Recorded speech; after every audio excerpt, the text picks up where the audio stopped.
저기 저 여자는 누구야?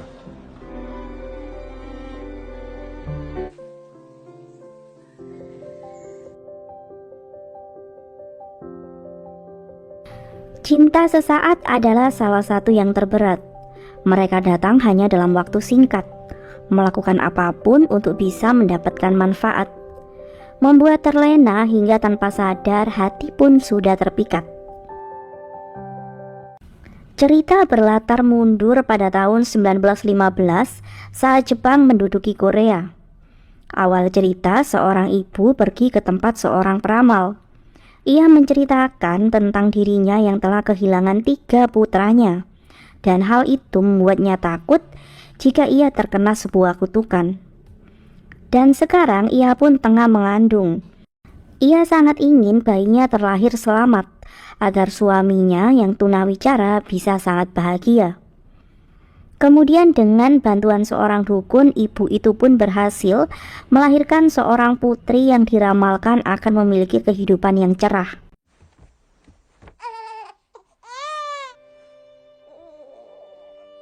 Bayi perempuan itu diberi nama Sunja. Dan singkat cerita, kini ia telah menjadi seorang gadis kecil yang cantik dan ceria. Sunja kecil adalah gadis pemberani dan ramah kepada sesama. Ia pun mahir melakukan tawar-menawar di pasar, ketika membantu para nelayan mendapatkan harga bagus untuk ikan-ikan tangkapan mereka. Sayangnya keberadaan tentara Jepang seringkali memberikan suasana mencekam ketika mereka melakukan penindasan kepada warga Korea. 이 희상 들어본 것들이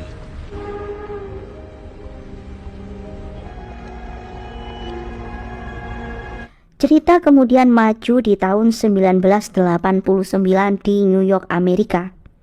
Seorang pria Korea bernama Solomon telah sukses berkarir di negeri Paman Sam itu. Namun ambisinya yang semakin besar harus tertunda karena ia belum mendapatkan promosi jabatan yang sangat ia inginkan tahun ini.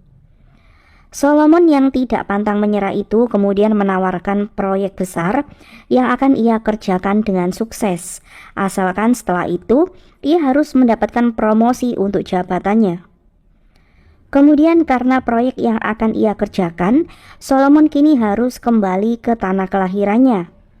Ayah Solomon adalah pemilik tempat yang bernama Pachinko.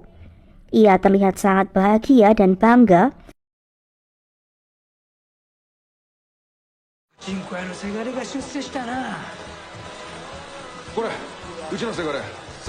Kemudian seorang wanita bernama Etsuka datang untuk menyapa Solomon. Bibi Etsuka memiliki seorang putri yang seusia dengan Solomon. Gadis itu bernama Hana. Ia adalah cinta pertama Solomon. Namun, keberadaan Hana sudah bertahun-tahun tanpa kabar. Bahkan ia telah dilaporkan hilang. Untuk beberapa hari ke depan, Solomon akan tinggal di rumah neneknya yang bernama Sunja. Cerita kemudian flashback saat Sunja masih kecil. Sunja kecil adalah anak yang punya banyak keahlian. Ia bahkan sudah mahir menyelam untuk mencari abalon.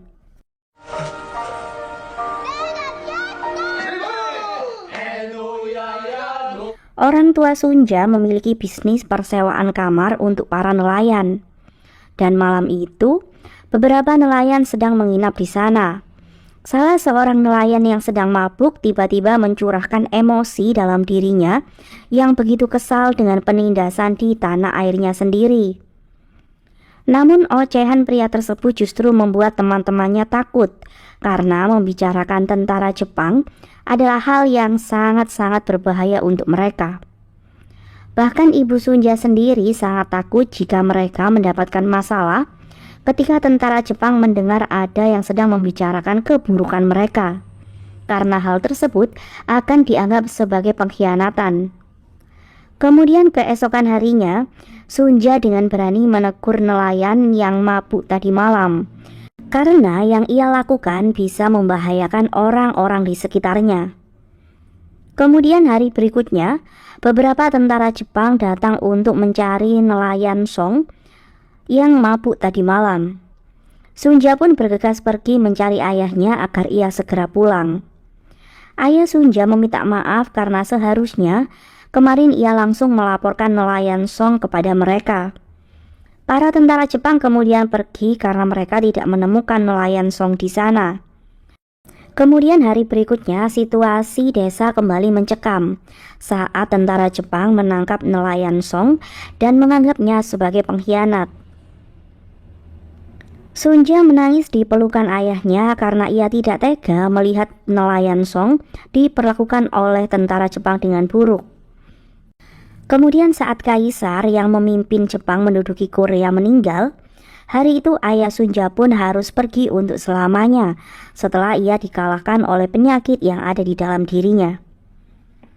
Sunja masih ingat pesan ayahnya agar ia tumbuh dengan sangat baik dan berani agar bisa melindungi ibunya. Dan 9 tahun kemudian, terlihat sosok pria tampan dan bangsawan bernama Ko Han Su. Ia telah menjadi pimpinan industri pasar tradisional di sana. Dan fokus Ko Han Su saat itu teralihkan saat melihat sosok Sunja dari kejauhan. Sunja tampak sangat berani karena tidak memberi hormat kepada tentara Jepang saat melewati jalan di pasar. Ko Han Su sangat tertarik dengan sosok Sunja hingga ia menanyakan namanya kepada penjual di pasar. Sunja sendiri dari tadi merasa ada yang memperhatikan dirinya dan disitulah awal pertama mereka bertemu.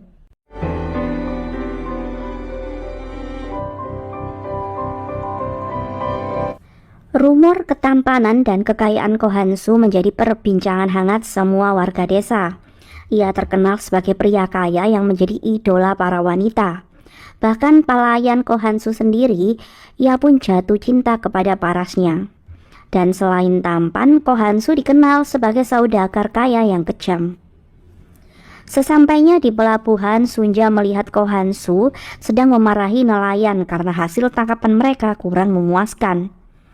Sunja terpaku dan tidak bisa memalingkan tatapannya dari Ko Han Su. 무슨 말인지 지가 책임을 져야지.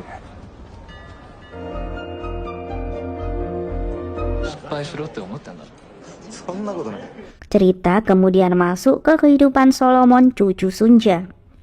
Saat itu Solomon menghadiri pesta pernikahan salah satu petinggi Jepang bernama Master Abe. Solomon menyapa teman masa kecilnya yang merupakan warga Jepang. Teman Solomon itu dulu sering meremehkan Solomon karena ia adalah warga Korea. Namun sekarang ia sangat kagum dengan kesuksesan Solomon. Beberapa tamu pesta tampak kurang nyaman setiap membahas tentang kewarganegaraan dan juga penjajahan Jepang kepada Korea yang sudah menjadi masa lalu mereka. Di tempat berbeda, sebuah pemandangan hangat ketika Sunja merawat kakak iparnya yang terbaring sakit. Ia adalah Kyung Hee, kakak dari suami Sunja yang bernama Ishak. Saat itu Kyung Hee mulai membahas masa lalu yang mereka rindukan. Kyung Hee menanyakan apakah Sunja masih ingat dengan sosok Ko Han Su. Cerita kemudian kembali saat Sunja masih gadis. Saat itu Ko Han Su memarahi pegawainya karena menjual ikan kecil kepada Sunja. Namun Sunja membela pegawai tersebut dengan mengatakan bahwa ialah yang memang memilih ikan-ikan kecil karena ia berniat untuk bertukar barang, bukan untuk membelinya. Dan hal tersebut malah membuat Ko Han Su kesal dan menyuruh Sunja untuk pergi. Kemudian sesampainya Sunja di rumah, ia pun melanjutkan membantu ibunya. Ibu Sunja kini memiliki 2 pegawai di kedainya, yaitu Dong Hee dan juga Bo Hee. Sunja terlihat kesal setiap kali teman-temannya membahas tentang kabar ketampanan Ko Han Su.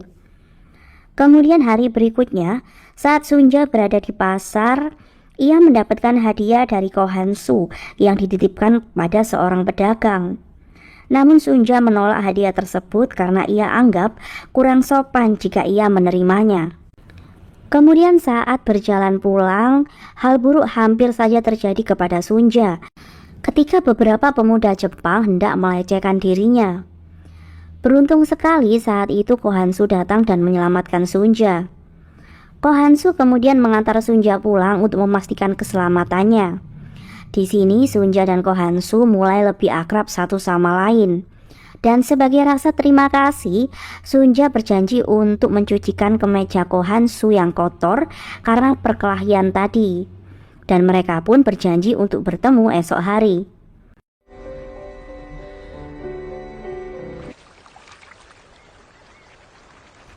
Dan hari berikutnya, kencan Sunja dan Ko Han-soo pun berlangsung untuk yang pertama kali. Sunja memenuhi janjinya untuk mencucikan baju Ko Han-soo. Sunja sedikit tersinggung karena Ko Han-soo menanyakan apakah Sunja bisa membaca dan menulis.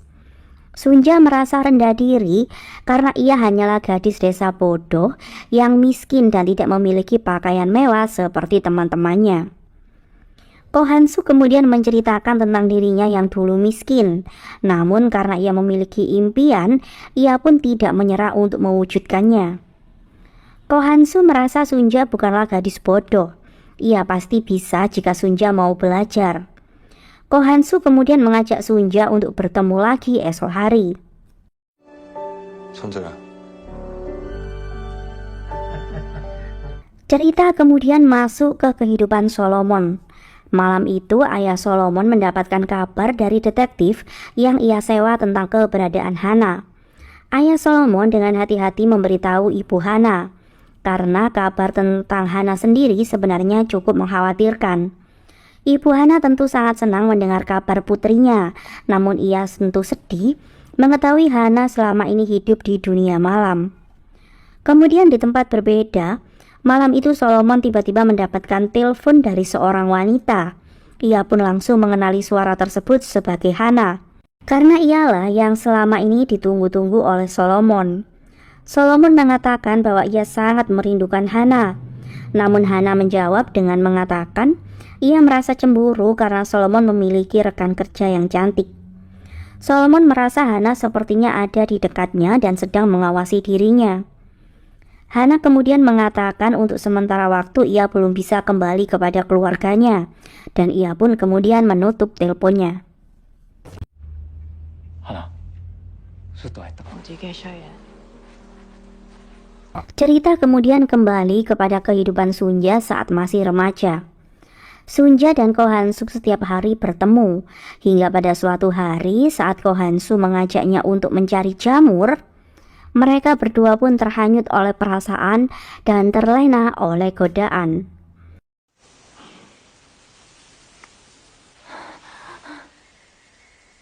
Dan setelah unboxing pertama mereka, Sunja dan Ko Han-soo hampir selalu bercinta setiap kali mereka bertemu.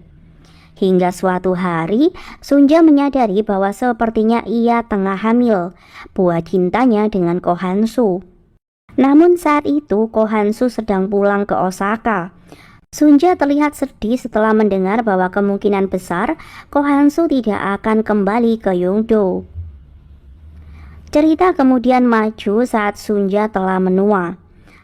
Hari itu adalah hari kematian Kyung-hee. Sebuah upacara pembakaran pun diadakan dengan dihadiri keluarga terdekat untuk melepas kepergian Kyung-hee. Kemudian cerita kembali dengan kehidupan Sunja remaja. Setelah 1 minggu ia menunggu kabar Ko Han-soo dengan cemas. Akhirnya hari itu Ko Han-soo pun kembali terlihat di Yongdo. Sunja sangat bahagia bisa melihat Ko Han-soo lagi, karena sebelumnya Sunja takut Ko Han-soo benar-benar pergi dan tidak kembali.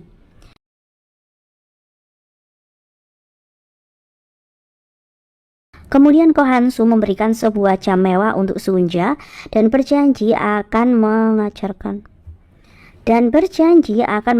Sunja cara membaca jam tersebut. Setelah itu, Sunja memberanikan diri untuk mengatakan bahwa ia tengah hamil. Ko Han-soo sangat bahagia dan berharap anak tersebut adalah anak laki-laki seperti yang selama ini sangat ia inginkan. Sunja sangat bahagia mengetahui respon Ko Han-soo. Kemudian Sunja meminta Ko Han-soo untuk bertemu dengan ibunya dan membahas tentang rencana pernikahan mereka.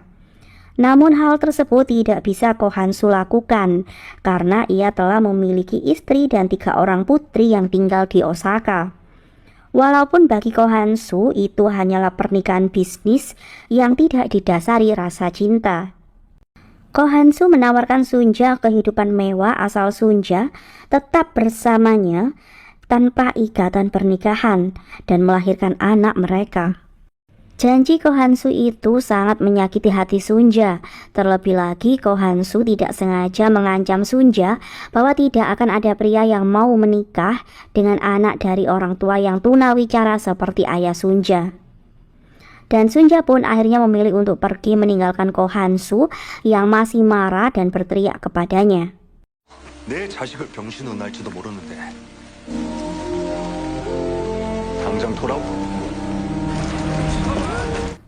Di tempat berbeda, sosok pria tampan berpakaian modern namun terlihat seperti sedang sakit. Pria tersebut seperti sedang mencari sebuah alamat penginapan. Setelah berjalan di tengah hujan, akhirnya pria itu pun menemukan alamat penginapan Ibu Sunja. Ibu Sunja sangat panik karena pria tersebut tiba-tiba pingsan. Ibu Sunja pun mulai menolong pria itu sampai ia pulih. Pria tersebut bernama Isak. Ia adalah seorang pastor di sebuah gereja. 이삭? 무슨 이름이 걸러? 하루 이틀 마음을 좀 가라앉으시고 하시지. Cerita kemudian kembali pada Sunja yang telah menua.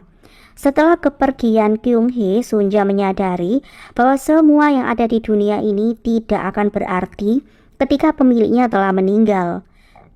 Solomon sepertinya memikirkan dalam-dalam nasihat dari neneknya itu.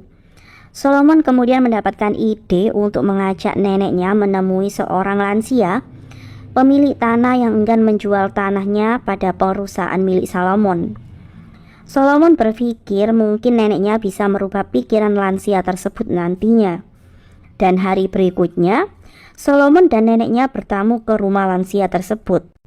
Sunja dan lansia itu pun langsung akrab karena mereka sebaya dan memiliki masa lalu yang hampir sama. Mereka sama-sama menceritakan masa lalu saat zaman penjajahan Jepang dahulu. Sebuah kisah sedih yang membuat air mata mereka menetes dengan sendirinya. Dan setelah itu, lansia tersebut masih tetap enggan menjual tanahnya.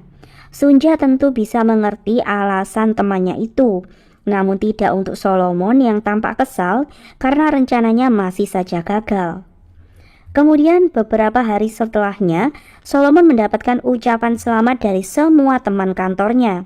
Rupanya pemilik tanah kemarin telah setuju untuk menjual tanah miliknya. Mr. Andrews, pimpinan Solomon, sangat kagum dengan ide cemerlang Solomon yang tempo hari datang ke rumah pemilik tanah sambil mengajak neneknya. Kemudian saat teman-teman kantornya merayakan keberhasilan Solomon, tiba-tiba Solomon mendapatkan telepon dari Hana. Solomon tentu sangat menunggu telepon dari Hana itu, dan Hana sendiri rupanya beberapa kali mencoba menelpon Solomon. Solomon terlihat khawatir karena ia mendengar Hana yang sedang batuk. Namun tiba-tiba Mr. Abe datang dan mengajak Solomon untuk bergabung dalam pesta. Di tempat berbeda, Sunja meminta anaknya untuk menemaninya pergi ke Korea. Ia ingin membuang Abu Kyung Hee di kampung halaman mereka.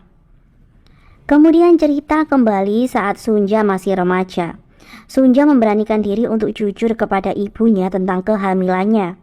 Ibu Sunja tentu sedih karena mengetahui Sunja hamil dengan pria yang sudah beristri, karena ia tentu tidak bisa menikahi Sunja. Sunja dan ibunya hanya bisa menangis meratapi yang terjadi kepada mereka. Dan pembicaraan Sunja tersebut tidak sengaja didengar oleh Isak yang saat itu sudah terbangun dan terlihat telah membaik. Dan keesokan harinya, Isak meminta izin untuk pergi mencari telepon umum. Karena Isak adalah seorang pendatang, Sunja pun menemani Isak untuk pergi ke kota. Di dalam perjalanan, Sunja melihat Ko Han-soo di dermaga, dan Sunja memilih untuk mengabaikan Ko Han-soo. Isak kemudian mengajak Sunja menikmati makanan di sebuah kedai yang cukup ramai. Isak mengajari Sunja untuk berdoa sebelum mereka makan. Dan kemudian ia membahas tentang kehamilan Sunja yang tempo hari tidak sengaja ia dengar. Sunja mengatakan bahwa ia sudah membuat keputusan untuk tetap membesarkan bayinya, tidak peduli apapun hambatan yang akan terjadi. Bahkan Sunja berencana untuk pergi dari desanya agar dirinya tidak menjadi beban untuk ibunya. Mendengar Sunja begitu gigih, tentu Ishak pun tersentuh. Hingga kemudian Ishak memberanikan diri untuk meminta Sunja menjadi istrinya. Ia berharap Sunja bisa melupakan pria yang menghamilinya, karena kini ada Ishak yang ingin membantu Sunja membesarkan anak yang dikandung oleh Sunja. Dengan perasaan sedih dan haru, Sunja menjawab bahwa ia sudah siap untuk melupakan pria yang tidak bertanggung jawab kepadanya, sekalipun Sunja pernah mencintainya. 쟤는 지금 다른 Kemudian beberapa hari berikutnya, Ishak terlihat mempersiapkan pernikahannya dengan Sunja. Saat Ishak berkunjung ke sebuah toko penjahit jas pria untuk memperbaiki jas peninggalan kakaknya, Ko Han-soo juga datang di saat yang bersamaan, dan ia pun langsung mengenali sosok Ishak. Dengan sinis, Ko Han-soo menyindir penyakit Ishak yang bisa menulari orang lain. Namun Ishak tidak tersinggung dengan hal tersebut. Ia menjawab pertanyaan Ko Han-soo dengan sangat bijak. Ia tidak peduli bahkan saat Ko Han-soo menghina jas tua yang Ishak ingin perbaiki saat itu. Ia dengan sopan menolak tawaran Ko Han-soo yang ingin membelikannya setelan jas yang baru. Ishak sepertinya menyadari bahwa Ko Han-soo adalah pria yang disukai oleh Sunja. Kemudian sebelum pergi, Ishak memesan satu setel jas pernikahan untuk ia pakai beberapa hari lagi. Ko Han-soo hanya bisa menahan cemburu dan emosi mendengarkan perbincangan bahagia antara penjahit jas tersebut dengan Ishak. Kemudian hari pernikahan Sunja pun tiba. Pernikahan tersebut hanya dihadiri oleh ibu Sunja yang terlihat bahagia namun juga sedih karena kondisi Sunja saat itu tengah hamil. Pendeta yang akan memimpin upacara pernikahan mereka awalnya tidak setuju karena kondisi Sunja yang tengah hamil. Hal tersebut dianggap sebuah dosa yang besar dalam agama mereka. Namun karena Ishak meminta dengan tulus dan menceritakan tentang pengorbanan dan kebaikan Sunja yang telah menyelamatkan dirinya, pendeta itu pun akhirnya menikahkan mereka. Sunja hanya bisa menangis dan memohon ampun atas dosanya. Sebuah pernikahan sederhana, namun begitu terasa ketulusannya menjadi momen bahagia untuk pasangan itu. Kemudian ibu Sunja sengaja memberi beras putih yang biasanya menjadi barang sangat berharga untuk warga pribumi Korea. Awalnya pemilik toko tidak berani menjualnya karena itu adalah pesanan para warga Jepang. Namun karena mengetahui itu adalah hadiah yang akan diberikan untuk Sunja sebelum ia pergi mengikuti suaminya, akhirnya penjual tersebut memberikan beras putih itu kepada ibu Sunja. Ia pun ingin ibu Sunja bisa melepaskan kepergian Sunja dengan bahagia. Sesampainya di rumah, ibu Sunja dengan tulus menyiapkan hidangan terbaiknya untuk Sunja dan Ishak. Sunja meneteskan air matanya sambil menikmati makanan yang diberikan oleh ibunya. Sunja sadar bahwa sebentar lagi ia harus melanjutkan hidupnya dan pergi meninggalkan kampung halamannya. Kemudian terlihat ibu Sunja sedang menyiapkan pakaian yang akan dibawa oleh Sunja. Sesekali ibu Sunja memegang pakaian tersebut dan terlihat ia begitu merindukan anaknya saat Sunja nanti benar-benar pergi. Kemudian saat berkunjung di pasar, seorang pedagang ikan memberikan Sunja kenang-kenangan karena mengetahui sebentar lagi Sunja akan pergi ke Osaka. Setelah itu, seorang tentara Jepang sengaja meminta Sunja untuk ikut dengannya. Rupanya itu adalah perintah dari Ko Han-soo yang ingin sekali bertemu dengan Sunja. Ko Han-soo sengaja memprovokasi Sunja dan ingin membuat Sunja goyah. Ko Han-soo menjelek-jelekkan Ishak karena Ishak hanyalah pria yang sakit-sakitan. Sunja dengan berani melawan Ko Han-soo dan membela Ishak karena kini Ishak adalah suaminya. Bagi Sunja, Ishak jauh lebih baik karena sudah menyelamatkan Sunja dari kehidupan hina yang ditawarkan oleh Ko Han-soo untuk Sunja. Ko Han-soo hanya bisa memberi harta, namun Ishak bisa memberikan Sunja sebuah kehormatan. Ko Han-soo semakin kesal kepada Sunja karena bagi Sunja, Ko Han-soo tidak pernah berhak atas anak yang ia kandung. Ko Han-soo kemudian mengancam bahwa ia akan melupakan Sunja. Bahkan jika suatu saat nanti Sunja memohon untuk kembali kepadanya, Ko Han-soo tidak akan menginginkannya. 이 안은 내 압니다. Kemudian hari perpisahan pun tiba. Semua penghuni pondok milik Ibu Sunja begitu haru melepas kepergian Sunja. 지켜줄 수 있지?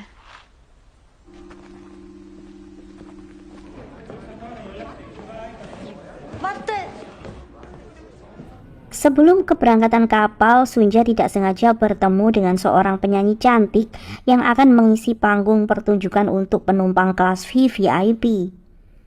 Penyanyi tersebut mengatakan ia akan bernyanyi untuk semua orang di kapal. Momen perpisahan Sunja dan ibunya menjadi sangat dramatis karena banyak nasihat baik yang diberikan Ibu Sunja kepadanya. Ibu Sunja memberikan cincin pernikahan kepada Sunja. Namun Sunja menolaknya karena Sunja memiliki jam mewah yang akan ia jual untuk berjaga-jaga hidup di Osaka. Ibu Sunja meminta Sunja untuk melupakan Kohansu dan Sunja harus lebih kuat menjalani hidupnya selanjutnya. Kali itu adalah pertama kalinya Sunja naik kapal dan ia pun tidak bisa menahan diri untuk muntah karena ia mabuk laut. Cerita kemudian kembali saat Sunja telah menua. Saat itu, Sunja sedang mengemasi pakaian yang akan ia bawa untuk pulang ke Korea. Kemudian terlihat hari itu Solomon merubah gaya rambutnya dan terlihat makin tampan. Solomon bahagia karena hari itu adalah penandatanganan proyek besarnya. Bahkan Solomon menyombongkan diri kepada Naomi tentang kesuksesannya. Solomon yakin ada beberapa orang yang tidak suka dengan keberhasilannya, karena sekali lagi Solomon adalah satu-satunya orang Korea yang berhasil mendapatkan posisi tinggi di perusahaan tersebut. Di sisi lain, Sunja dengan bahagia akhirnya akan kembali ke Korea ditemani oleh putranya. Sementara itu, nenek pemilik lahan sudah tiba di kantor untuk penandatanganan kesepakatan jual beli. Tiba-tiba nenek tersebut menghentikan dirinya. Sepertinya nenek itu kembali memikirkan tentang keputusan yang akan ia ambil. Solomon mencoba berdiskusi dengan nenek tersebut dan mengatakan bahwa keputusan nenek untuk menjual tanahnya adalah hal yang baik untuk bisa diwariskan kepada anak dan cucunya. Solomon menceritakan bahwa neneknya sekarang kembali ke Korea. Dahulu ia meninggalkan Korea dengan tangan kosong, namun sekarang ia kembali ke Korea dengan naik pesawat kelas mahal. Namun nenek tersebut memiliki pemikiran yang berbeda. Ia mengingat dahulu keluarganya datang ke Jepang sebagai pekerja tambang yang selalu mendapatkan hinaan dan perlakuan buruk. Walaupun semua itu adalah masa lalu, namun itu semua sampai sekarang tidak pernah ia lupakan. Sehingga, apakah sekarang ia harus menyerahkan semua miliknya walaupun akan diganti dengan harga yang mahal? Nenek tersebut meminta Solomon membayangkan jika ini terjadi kepada neneknya. Apakah yang Solomon sarankan untuk neneknya sama dengan yang ia sarankan saat ini? Dengan pemikiran dan perasaan yang mulai tersentuh, akhirnya Solomon meminta nenek tersebut untuk tidak menandatangani surat itu.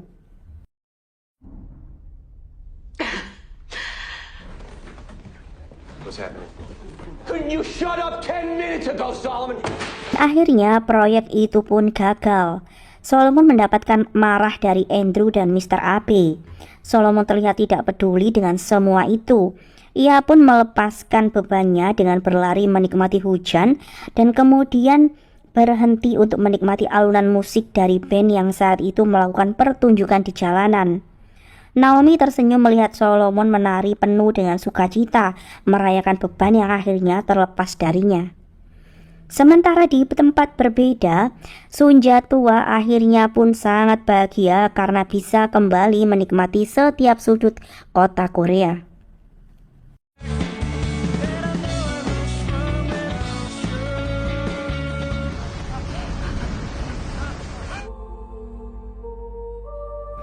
Cerita kemudian kembali saat Sunja masih remaja.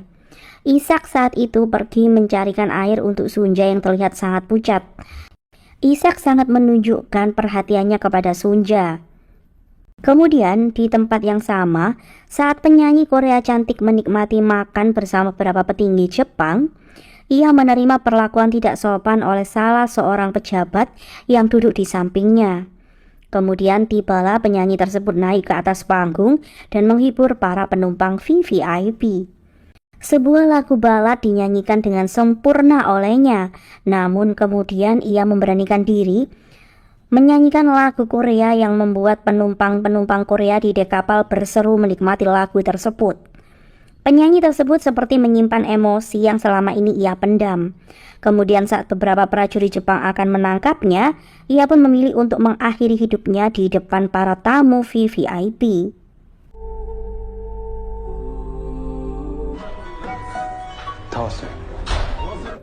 Sebuah kehidupan baru akan dimulai oleh Isak dan Sunja setibanya mereka nanti di Osaka.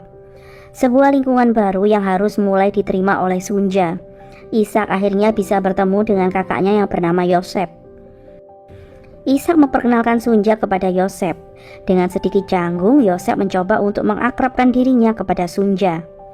Yosef mengajak Isak dan Sunja untuk bertemu dengan Kyung-hee di rumah. Sepertinya keluarga Isak dahulu adalah orang-orang yang mampu dan berada sebelum perang terjadi. Kini Kyung-hee dan Isak harus menjalani kehidupan yang berbeda. Terlihat Sunja menikmati suasana lingkungan barunya, namun tidak untuk Isak yang masih harus belajar, menerima dan belajar memahami lingkungan baru itu. Yosef menasihati Isak untuk lebih berhati-hati karena masih ada yang mengawasi mereka. Sunja terlihat bahagia bertemu dengan kakak iparnya. Kyung-hee sendiri adalah seorang yang ramah untuk Sunja. Sunja kembali teringat dengan ibunya ketika melihat hidangan nasi putih yang disiapkan oleh Kyung-hee. Kemudian, saat Yosef dan Kyung-hee sedang membicarakan Sunja, Yosef khawatir jika Sunja bukanlah wanita baik-baik dan hanya memanfaatkan Isak. Pemikiran Yosef berbeda dengan Kyung-hee. Kyung-hee merasa Sunja adalah gadis yang baik untuk Isak, walaupun kondisi Sunja memang tengah mengandung seorang anak. Sunja dan Isak yang tidur di ruangan berbeda juga sedang membahas tentang rasa bersalah Sunja kepada keluarga Isak. Sunja menyadari dan takut tidak bisa diterima oleh Yosef dan Kyung-hee. Isak kemudian mencoba menenangkan ketakutan Sunja.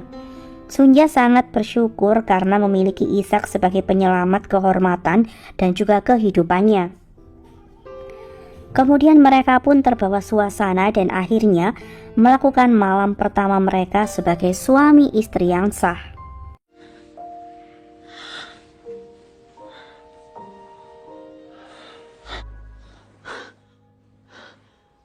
Singkat cerita, sebulan sudah Sunja tinggal di Osaka. Pagi itu Sunja membantu Kyung-hee untuk menjemur baju. Namun ia kemudian menjadi histeris karena mengetahui baju kenangan ibunya yang selama ini tidak ia cuci agar ia bisa mengingat sosok ibunya telah tercuci oleh Kyung-hee. Kyung-hee meminta maaf kepada Sunja karena ia tidak mengetahui hal tersebut. Kyung-hee mencoba menenangkan Sunja bahwa semua kepedihan ini pasti akan berlalu ketika Sunja bisa menahan semuanya. Kemudian hari berikutnya, dua orang rentenir saat itu datang menagih hutang Yosef. Kyung-hee terlihat takut dan bingung menghadapi rentenir tersebut. Kemudian Sunja dengan berani menanyakan tentang hutang Yosef dan berjanji akan melunasinya beberapa jam lagi. Sunja dengan tegas menyuruh rentenir tersebut untuk segera pergi. Sunja kemudian memutuskan untuk menjual arloji pemberian Ko Han-soo untuk membayar hutang tersebut. Karena Yosef membuat keputusan berhutang pasti untuk memenuhi kebutuhan Isak dan dirinya. Sunja adalah gadis yang pemberani dan cerdas. Ia berhasil membuat pembeli arloji tersebut membayar dengan jumlah uang sesuai dengan yang Sunja inginkan. Kyung-hee bersyukur dengan kehadiran Sunja yang memberinya pelajaran hidup yang berharga. Karena selama ini Kyung-hee sebenarnya masih bingung dengan kehidupan barunya setelah ia jatuh miskin. Kyung-hee tidak memiliki keberanian seperti Sunja dalam menghadapi orang-orang baru. Sunja dan Kyung-hee kemudian membayar lunas semua hutang Yosef. Mereka berdua begitu bahagia setelah berhasil membebaskan diri dari hutang tersebut. Di tempat berbeda, terlihat Ko Han-soo membeli kembali arlojinya kepada pemilik toko. Ko Han-soo menyalahkan Sunja yang memilih hidup sulit dengan menikahi seorang miskin seperti Isak. Akhirnya Ko Han Soo pun sudah menemukan keberadaan Sunja. Dan kebahagiaan Sunja dan Isak di tempat baru mereka pasti akan mulai terusik setelah Ko Han Soo sudah mengetahui keberadaan Sunja. Ko Han Soo masih sangat menginginkan Sunja, terlebih lagi Sunja akan segera melahirkan buah hatinya. Cerita kemudian kembali ke cucu Sunja yang bernama Solomon. Saat itu Solomon bertemu dengan temannya di sebuah bar. Teman Solomon mencoba menasehatinya agar berhati-hati dengan Mr. Abe yang tempo hari sudah ia kecewakan. Solomon mulai mengkhawatirkan pekerjaannya karena kegagalan kesepakatan tempo hari. Teman Solomon mencoba menenangkan Solomon untuk tidak terlalu memikirkan pekerjaannya. Teman Solomon rupanya tahu tentang hubungan Solomon dan Hana. Ia memberikan saran kepada Solomon untuk mencari Hana di Yoshiwara, karena itu adalah tempat orang-orang biasanya kabur dari rumah. Kemudian saat itu Solomon menyapa Naomi yang terlihat baru datang. Kemudian Solomon mengajak Naomi untuk mengobrol bersama. Naomi mengatakan ia bisa merasakan kebahagiaan saat melihat Solomon menari di bawah hujan saat itu. Solomon sendiri bingung menggambarkan suasana hatinya saat itu. Di satu sisi ia kecewa kepada dirinya, namun di sisi lain ia begitu gembira menikmati alunan musik dan hujan. Naomi kemudian membicarakan tentang Hana. Naomi mengetahui hal tersebut saat tidak sengaja mendengar percakapan Solomon. Solomon kemudian menceritakan tentang sosok Hana yang membuatnya begitu tergila-gila. Namun kini ia tidak tahu keberadaannya di mana.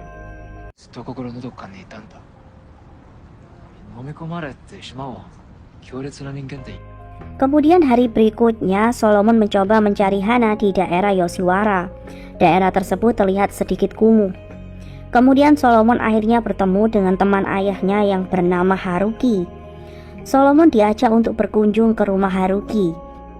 Solomon terlihat senang bisa bertemu dengan beberapa teman ayahnya yang sudah ia anggap seperti keluarganya sendiri. Sebuah suasana bahagia walaupun dengan makanan yang sederhana. Kemudian saat kembali ke apartemennya, Solomon menelpon atasannya untuk mengingatkan sepertinya perusahaan Kurota sedang melakukan penjualan asetnya diam-diam.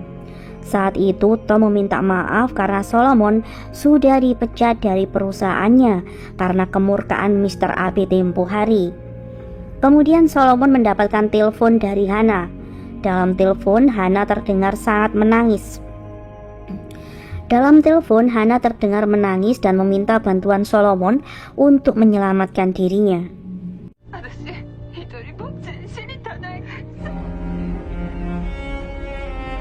Di tempat berbeda, setelah membuang Abu Kyung-hee, Sunja mulai mencari makam ayah dan ibunya. Dan pencarian tersebut membawanya bertemu dengan Bo-hee yang dahulu menjadi pegawai penginapan ibunya dan sudah seperti saudara untuk Sunja. Sudah hampir 60 tahun mereka tidak bertemu. Tentu rasa rindu sangat mendalam yang mereka rasakan. 안내보내 시대 이제 끝나고 여우하고 잘못한 건 아닐까? Cerita kemudian kembali pada Sunja dan Kyung-hee. Sepulang mereka dari melunasi hutang dengan perasaan yang tenang dan lega, mereka disambut dengan kemarahan oleh Yosef yang merasa harga dirinya terlukai karena hutang yang ia miliki dilunasi oleh istri dan iparnya. Yosef merasa malu karena ia adalah seorang kepala rumah tangga. Namun ego yang terlalu tinggi membuatnya sangat emosi. Ia pun menyalahkan Sunja yang membawa pengaruh buruk untuk Kyung-hee dan keluarganya. Ia tidak percaya dengan perkataan Sunja yang mengatakan tentang arloji mahal itu adalah peninggalan ibunya untuk memenuhi kebutuhan hidup Sunja di Osaka. Kyung-hee mencoba menenangkan suaminya, namun Yosef memilih untuk pergi dari rumah dengan amarah. 아직 나올 때가 아닌데. 아니에요. 우리 장남인데. Sementara itu, Ishak yang kini aktif mengurus gereja, ia membantu seorang ibu yang meminta tolong Ishak agar ia bisa menasehati putranya yang mulai berubah. Dan rupanya putra si ibu itu berubah karena ia ingin memperjuangkan hak-hak warga Korea yang masih selalu tertindas oleh warga Jepang. Dengan berapi-api, pemuda tersebut ingin melakukan pemberontakan dengan rekan-rekannya sesama buruh tambang. Ishak mencoba menasehati pemuda tersebut karena sudah sangat banyak korban dari pemberontakan sebelum-sebelumnya. Ia tidak mau hal tersebut terulang lagi. Kemudian sesampainya di rumah, Ishak terkejut melihat kondisi Sunja yang terlihat kesakitan seperti ia akan melahirkan. Namun alih-alih mencemaskan dirinya, Sunja meminta Ishak untuk pergi mencari Yosef dan membawanya pulang ke rumah. Rupanya saat itu Yosef melampiaskan rasa kesalnya di sebuah kedai. Yosef mulai mengoceh tentang masa-masa jaya-jayanya dulu. Kemudian Ishak datang mengajaknya pulang.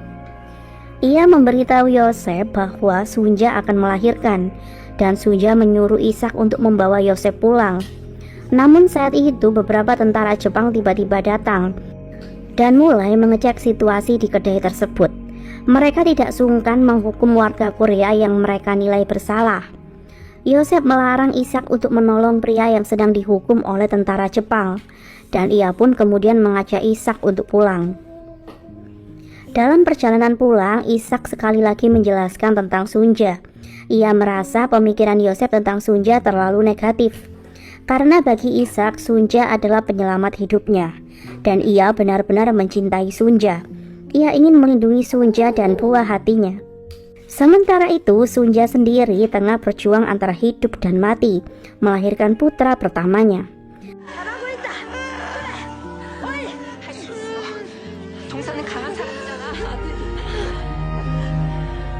Dan sesampainya di rumah, Ishak disambut hadiah luar biasa, yaitu kelahiran putra pertamanya. Sunja dan Ishak meminta Yosef untuk memberi nama putra pertama mereka, karena Yosef sangat mereka hargai sebagai kepala rumah tangga. Yosef menangis haru dan kemudian memberi nama Noah untuk keponakan pertamanya. 노아라고 하자.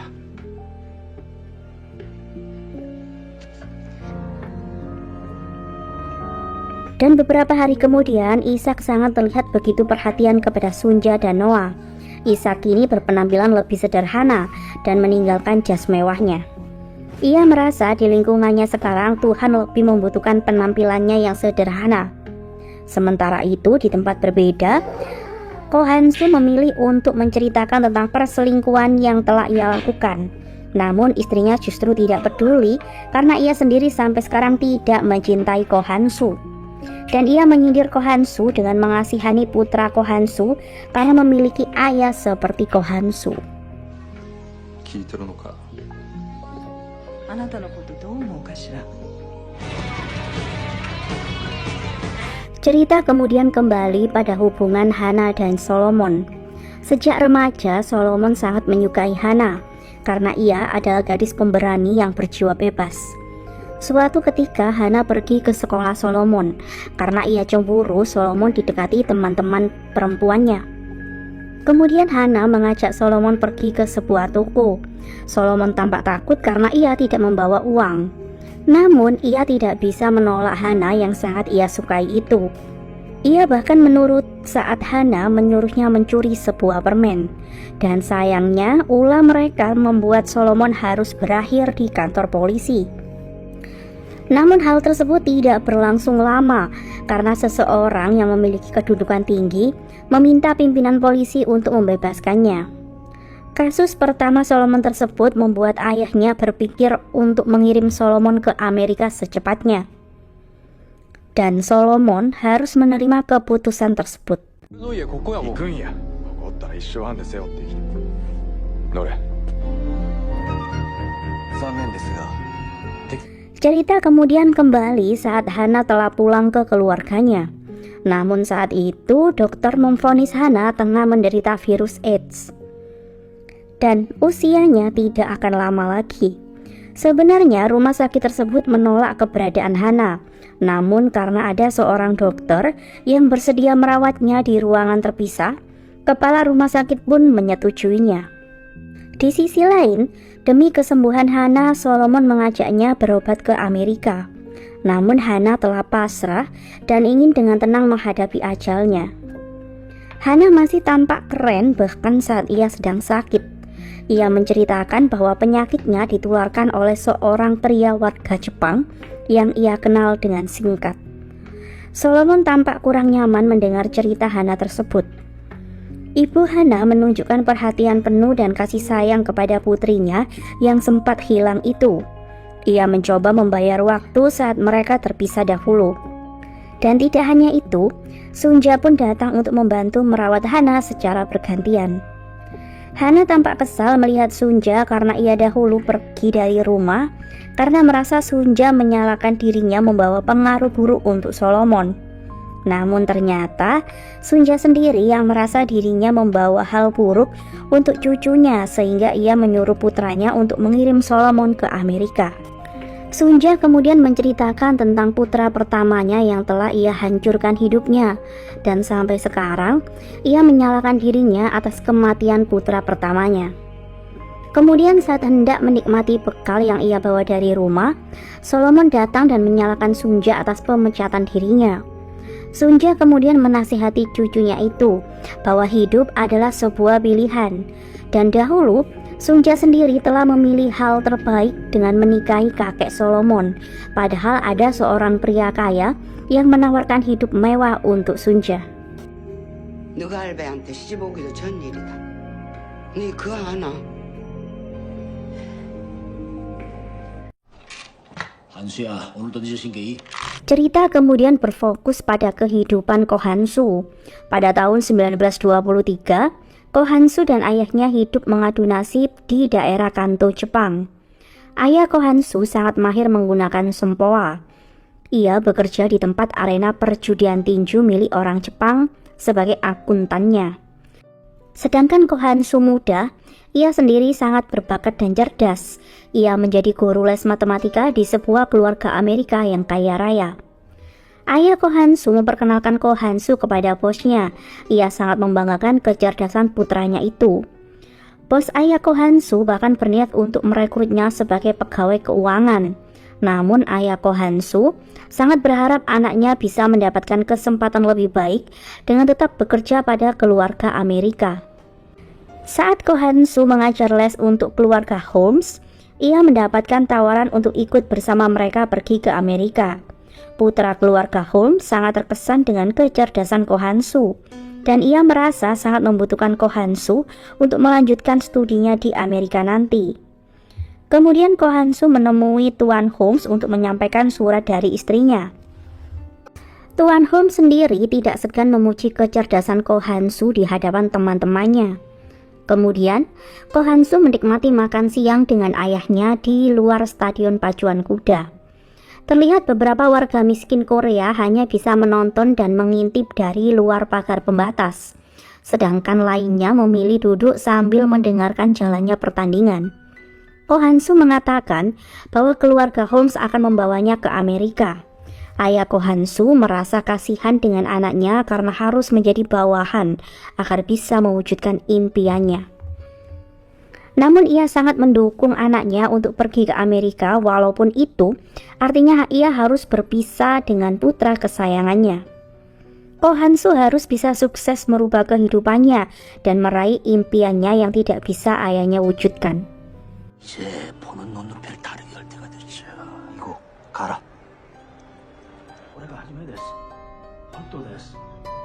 Kemudian keesokan harinya, Kohansu mendengar pembicaraan ayahnya dan bosnya.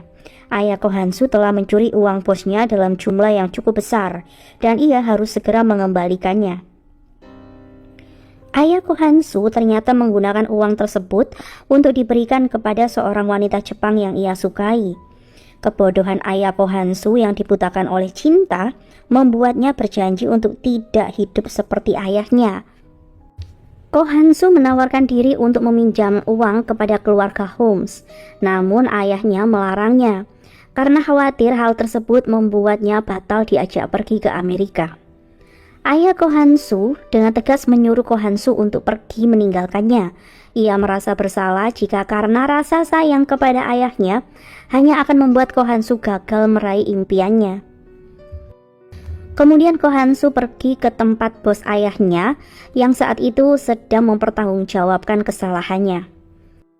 Ayah Kohansu memohon bosnya untuk membiarkan Kohansu pergi dan tidak melibatkan Kohansu dalam hal ini.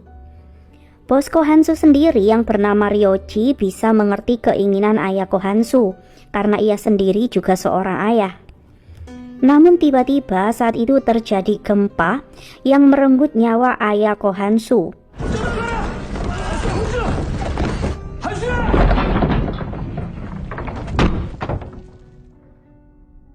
Kohansu sangat sedih dengan kejadian tersebut.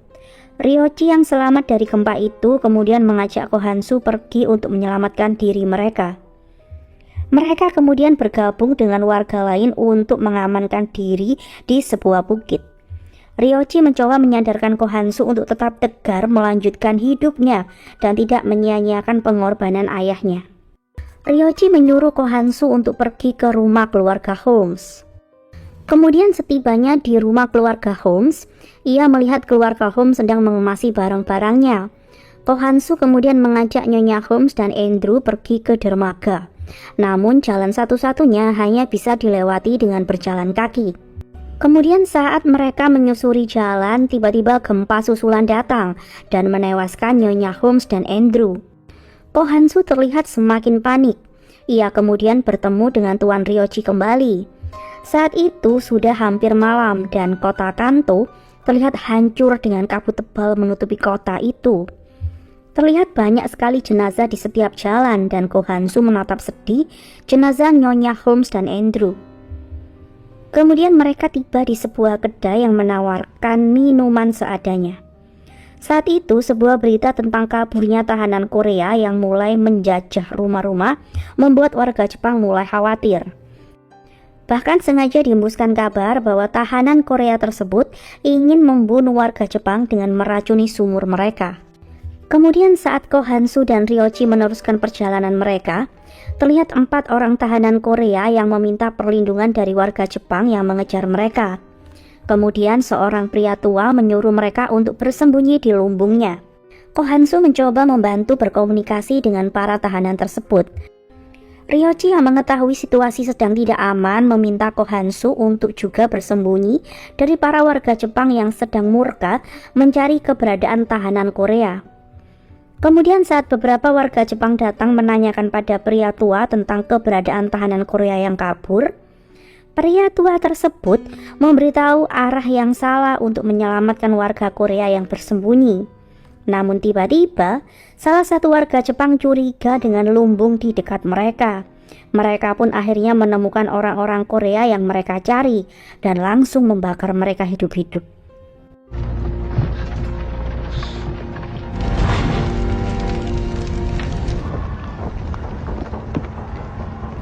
Singkat cerita, saat Kohansu dan Tuan Ryoji melanjutkan perjalanannya, akhirnya Tuan Ryoji berhasil menemukan keluarganya yang masih utuh. Tuan Ryoji kemudian memperkenalkan Kohansu dan mengatakan mulai sekarang Kohansu adalah bagian dari mereka.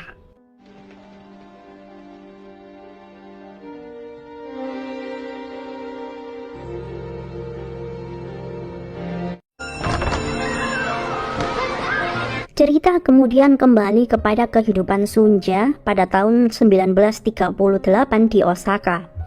Saat itu Noah telah berusia 7 tahun. Ia telah tumbuh dengan sangat baik. Noah kecil adalah anak yang cerdas dan pemberani. Ia bahkan membantu temannya yang sering menjadi korban bully di sekolah. Noah bercerita kepada temannya bahwa hari itu ada pesta di rumahnya. Ishak terlihat gembira menjemput Noah sepulang sekolah. Dalam perjalanan pulang, Noah mengatakan bahwa ia sedikit iri dengan perayaan 1 tahun adiknya yang akan dirayakan hari ini. Ishak kemudian menceritakan bahwa dahulu mereka juga merayakan acara yang sama saat Noah berumur 1 tahun. Walaupun kondisi keluarga mereka sedang kesulitan, tapi mereka selalu berusaha yang terbaik untuk Noah. Ishak sangat bahagia karena dahulu Noah memilih benang merah yang bisa diartikan sebagai harapan agar Noah diberi umur yang panjang. Noah terlihat sedikit kesal dengan pilihannya dahulu karena ia sekarang lebih menginginkan uang sebanyak-banyaknya. Noah berharap adiknya kali ini akan memilih koin agar di masa depan nanti Mozasu bisa menjadi orang yang kaya. Doljabi adalah sebuah pesta untuk seorang bayi saat usianya 1 tahun, hampir mirip seperti Dedak Sinten versi Jawa. 우리 모자수가 어떤 운명을 선택하는지. Kemudian di tahun yang berbeda, para keluarga telah berkumpul untuk menemani hari-hari terakhir Hana. Solomon akhirnya menceritakan kepada ayahnya tentang pemecatan dirinya.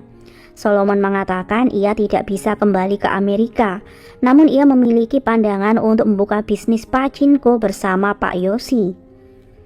Ayah Solomon tidak menyetujui hal tersebut karena ia sangat tahu bahwa temannya yang bernama Yoshi adalah orang yang bisa melegalkan apapun untuk mendapatkan yang ia inginkan.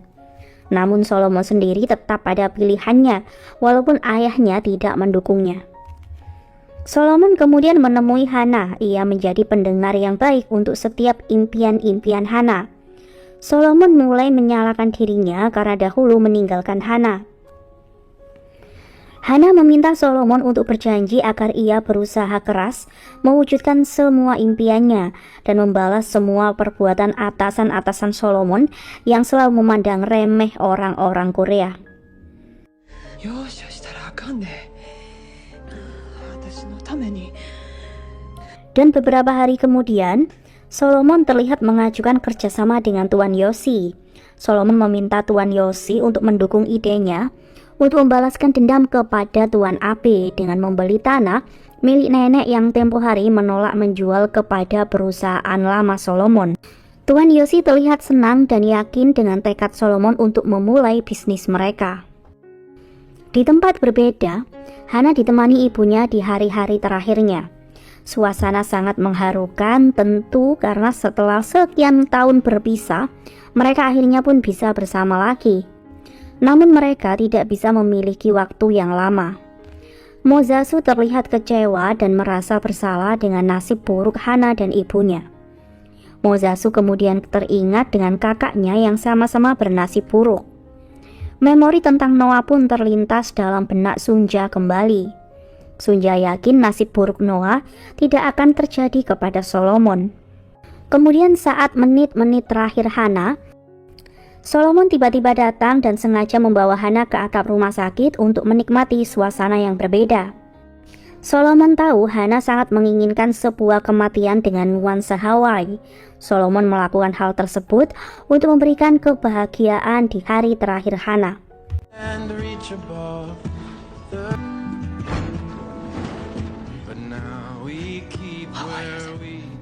Hana pun akhirnya pergi untuk selama-lamanya ditemani semua orang yang menyayanginya.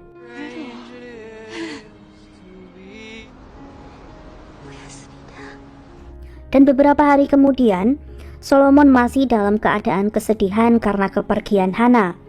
Sunja kemudian memberikan arloji yang dahulu diberikan Kohansu untuknya. Dahulu Sunja menganggap arloji tersebut adalah arloji pembawa sial, namun rupanya arloji tersebut adalah pembawa keberuntungan untuk keluarganya. Sunja berharap arloji tersebut bisa membawa keberuntungan untuk Solomon nantinya. 얘한테도 그럴 수 있을지 모르지. Cerita kemudian kembali kepada Sunja. Sunja terkejut saat Noah berlari pulang karena ayahnya tidak datang untuk menjemputnya. Noah mengajak ibunya untuk pergi ke gereja tempat Ishak bekerja. Terlihat gereja tersebut ramai karena sedang ada penggeledahan. Rupanya Ishak saat itu ditangkap karena ada yang melaporkan dirinya dan menuduh Ishak terlibat dalam pemberontakan. Sunja kemudian meminta Noah untuk pergi menjemput Yosef di tempatnya bekerja dan memberitahu tentang kejadian yang menimpa Ishak.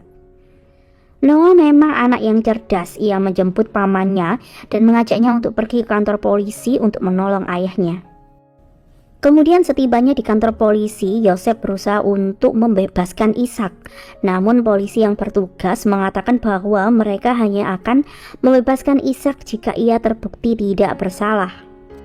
Noah yang cerdas mencoba untuk mengartikan percakapan antara pamannya dan petugas kepolisian, karena Sunja tidak memahami bahasa Jepang. Kemudian di luar kantor polisi, Yosef mencoba untuk menenangkan Sunja dan Noah agar tidak terlalu khawatir karena ia pasti akan membebaskan adiknya. Kemudian Sunja sengaja menyapa seorang wanita yang ia lihat di dalam kantor polisi. Sunja menanyakan apakah wanita tersebut juga mengunjungi suaminya di penjara. Rupanya wanita itu adalah jamaah Ishak. Ia sangat berterima kasih karena selama ini Ishak sangat membantunya dan semua imigran yang lain untuk tetap yakin bahwa pertolongan pasti akan datang. Wanita tersebut kemudian mengajak Sunja menemui seorang warga Jepang yang sangat disegani agar bisa membantu mengeluarkan Ishak dari penjara. Di tempat berbeda, Yosef harus menerima kenyataan pahit karena ia dipecat oleh bosnya. Bos pabrik Yosef tidak memiliki pilihan lain karena kasus penangkapan Ishak berkaitan dengan kejahatan politik di Jepang. Noah dengan berani mengajak ibunya bertemu dengan pria Jepang yang dimaksud oleh wanita tadi. Noah menjadi penerjemah percakapan antara Sunja dan Tuan Hasegawa. Selama ini Ishak sering menceritakan tentang Sunja dan anaknya kepada Tuan Hasegawa. Ishak dan Tuan Hasegawa selama ini berjuang membantu agar semua pekerja bisa mendapatkan upah yang layak, walaupun itu diartikan sebagai tindakan menentang kaisar. Sunja tidak bisa menerima semua itu karena akibatnya kini Ishak harus ditangkap dan kehidupan keluarga mereka mengalami kesulitan. Kemudian tiba-tiba beberapa polisi datang untuk menangkap Tuan Hasegawa. Penangkapan tersebut membuat Sunja harus diinterogasi tentang keterlibatannya atas kasus Ishak dan Tuan Hasegawa. Polisi mencurigai Sunja juga bergabung dengan kelompok pemberontakan pemerintah. Petugas polisi menuduh Ishak adalah seorang penghasut. Namun bagi Sunja, Ishak adalah seorang suami dan ayah dari anak-anaknya yang sangat baik, terlepas dari permasalahannya saat itu. Kemudian setelah interogasi selesai, Sunja menemui Noah yang sedang menunggunya. Kemudian Noah terkejut melihat ayahnya yang akan dipindahkan oleh petugas polisi. Pemandangan sangat mengharukan ketika Noah dan Sunja mengejar mobil polisi yang membawa Ishak.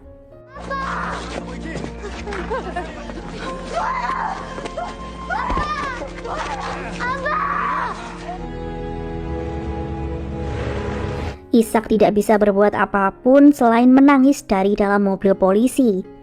Keluarga kecil Sunja yang bahagia kini telah berakhir. Kemudian malam itu Sunja mulai memikirkan nasib masa depan keluarga kecilnya. Kemudian Sunja memutuskan untuk menjual cincinnya sebagai modal usaha karena ia harus membantu ekonomi keluarganya. Namun, keputusan Sunja untuk mulai usaha berjualan kimchi sedikit ditentang oleh Yosef. Yosef tidak ingin dianggap tidak mampu menjadi kepala keluarga. Namun Sunja memberi pengertian pada Yosef bahwa ia hanya ingin membantu membesarkan anak-anaknya dengan usahanya. Dan keesokan harinya Sunja akan memulai bekerja sementara Kyung-hee menjaga Mozasu di rumah. Sunja kemudian mulai berjualan kimchi di pasar dengan penuh perjuangan. Ia mendapatkan perlakuan kurang menyenangkan dari sebagian orang. Hingga pada akhirnya ia pun berhasil menjual kimchi-kimchinya.